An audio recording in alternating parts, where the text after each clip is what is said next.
Hello everybody, welcome back to the channel. My name is Larry Bodenheimer, and today we're taking a look at Brontok. Now, Brontok is a 32-bit email worm, which was made specifically for Windows XP and Windows Vista. Today we'll be reviewing it in Windows XP.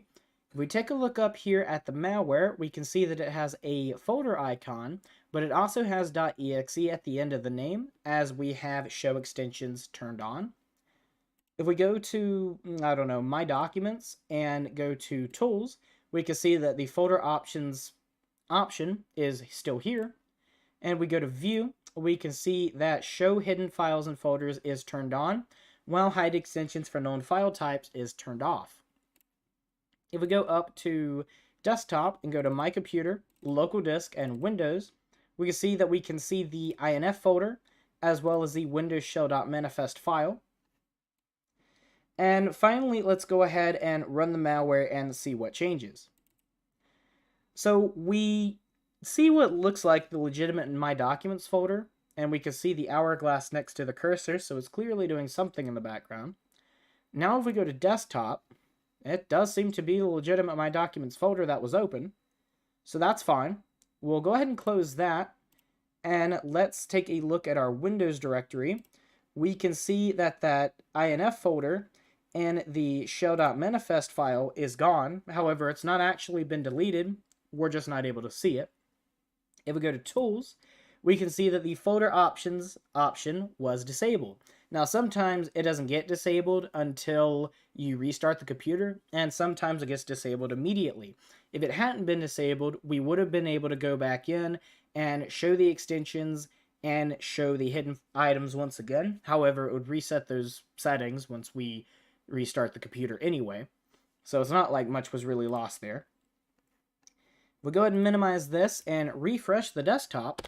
We can see that we're no longer able to see the extension, as Brontok did disable that setting. Now, it does a couple of things to actually prevent the computer from being disinfected from its presence. If we go over to Start and try to type in regedit, it says it was disabled by the administrator, but it also immediately just shuts down the computer entirely. And what it does is it's trying to prevent any potential AV, what's the word I'm looking for? AV executables from being run to prevent it from being disinfected. But it's not just regedit, it's actually everything that has .exe in the title bar.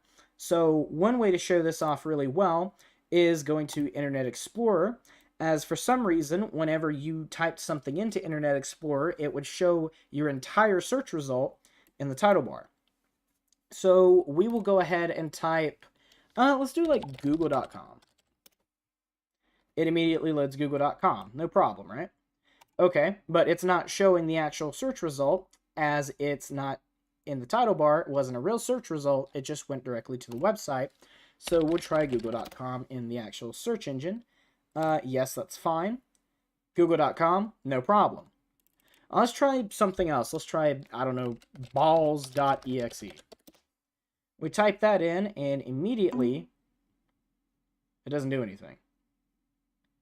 Why doesn't it? Oh, there it goes. I guess I had to click off of that window first.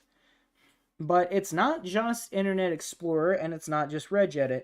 To show that it does this on literally any running program, whenever it restarts again, I will go ahead and try to open it in Notepad and just name something to .exe, and then we'll try that again.